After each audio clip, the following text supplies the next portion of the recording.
자세한 이야기를 저희가 브리핑 속 인터뷰를 통해서 직접 들어보겠습니다. 판사 출신이고 또 사법농단과 관련해서 법원 개혁의 필요성을 그동안 주장해온 분이십니다. 박판규 변호사 연결돼 있는데요. 변호사님 안녕하세요. 예, 안녕하세요. 네, 네. 박판규 변호사입니다. 변호사님 이번에요. 대구지법 안동지원 네네. 판사들이 이 결의안을 냈는데 어떻게 예. 보셨어요? 좀 놀라지 않으셨어요? 아니, 이제, 그동안 이제 검찰 수사가 시작된 이후에 예. 국민적 분노는 컸지만, 법관 사회는 좀 조용한 편이었는데, 그 이유가 이제 검찰 수사를 지켜보자는 생각이었었거든요. 아, 네네.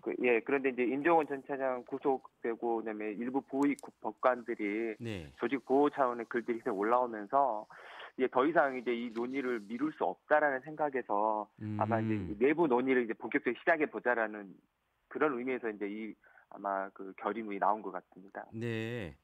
이번에 이 결의문 내신 판사분들하고는 개인적으로 좀 아시는 사이 있으신가요? 아니요. 그런 개인의 친분이 전혀 아, 한 없습니다. 분도 모르세요?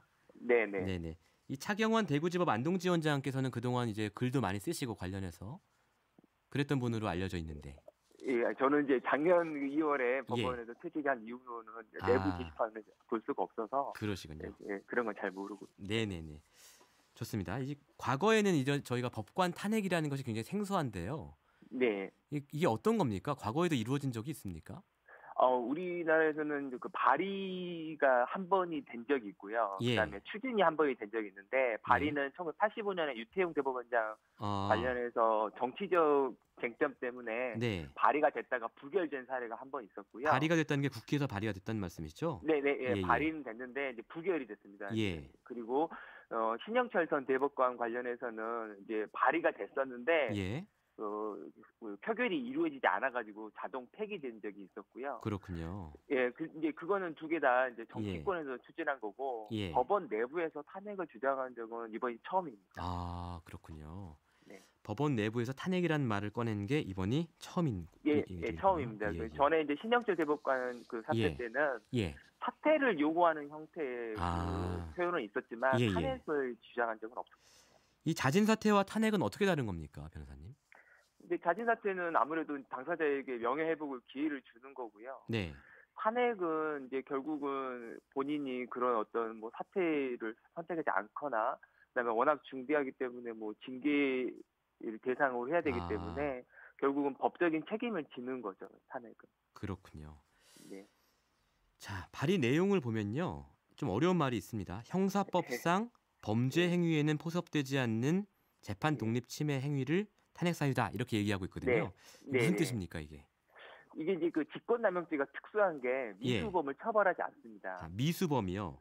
네. 네네. 근데 재판 개입에 관련 직권남용은 예. 재판의 내용이나 절차가 변경이 돼야 직권남용죄가 성립하는 거죠. 근데 예, 미수에 예. 그치면 성립하지 않는데 네. 문제는 미수에 그친 그 행위 하나하나가 다 재판 독립을 침해하는 행위들이었거든요. 네.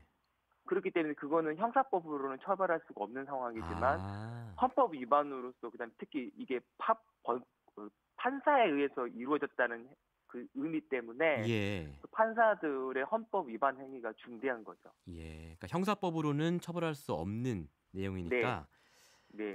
책임을 묻기 위해서 탄핵을 해라 이런 주장인 거군요. 예, 그렇습니다. 뭐 임종원 전 차장의 경우에는 뭐 직권남용이 거의 다 성립하게 되는데 예. 임종원 전 차장이 지시를 해서 이 지시를 수행한 판사들이 있거든요. 예. 이분들이 이제 문제인 거죠. 형사처벌이 안 될 가능성이 있기 때문에. 아, 그렇군요. 변호사님도 그 의견에 동의하시나요? 왜 이 사태를 처음부터 예. 굉장히 지켜보셨잖아요.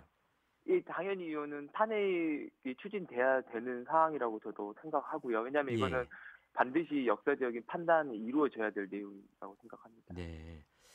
그럼 이제 어제 판사들이 요구한 내용이 이 탄핵 발의안을 전국 법관회의에서 논의를 해달라 이 얘기지 않습니까? 네, 그렇습니다. 전국 법관회의 때 이게 논의될 가능성이 실제로 좀 있습니까?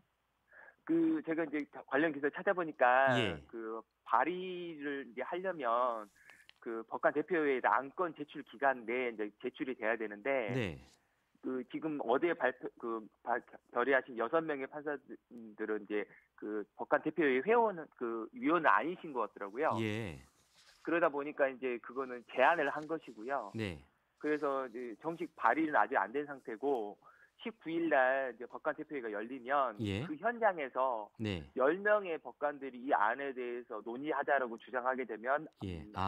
이제 안건으로 올라가게 됩니다. 현장 발의도 가능한 거군요. 네, 그렇습니다. 네. 어떻게 될 것 같으세요? 현장 발의가 이루어지고 제대로 논의가 될 가능성이 있다고 보세요?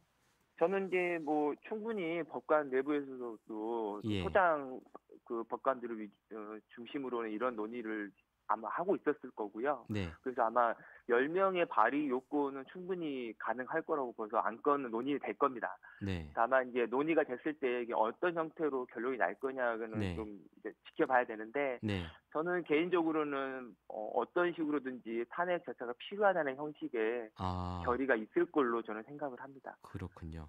그렇다면 이제 그 결의가 나온다, 의결이 나온다 하면 네. 그 다음 절차는 어떻게 되는 겁니까? 근데 실질적으로는 법관 대표회의는 의견 표명에 그치고요. 네. 나머지 모든 절차는 국회 내에서 이루어지게 되거든요. 네. 그래서 아마 이제 국회 논의에 좀 더 뭐 힘을 실어주는 정도의 의미가 네. 있을 거라고 생각하고요. 예. 네.